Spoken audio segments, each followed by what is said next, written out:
मढीमध्ये एक असा विधी होतो जो पाहिल्यावर खरंच अंगावर शहारे येतात. तुम्हाला माहितीये का, श्री चैतन्य कानिफनाथ महाराजांच्या संजीवन समाधीला तेल लावण्याची ही परंपरा.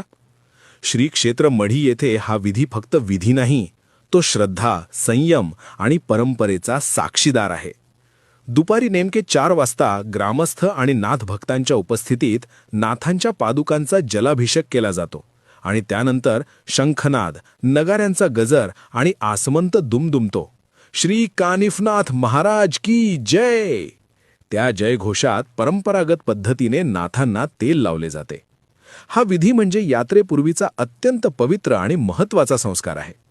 तेल लागल्यानंतर गुढीपाडव्यापर्यंत मढी आणि निमगाव गावांमध्ये कठोर व्रतबंधने पाळली जातात.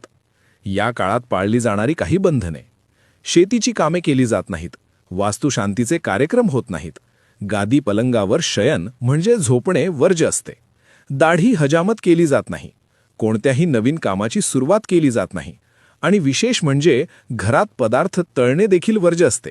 ही परंपरा आजची नाही, ती अनेक वर्षांपासून जपली जाते, जेणेकरून संपूर्ण गाव एकत्रित येऊन यात्रेची तयारी करू शकेल.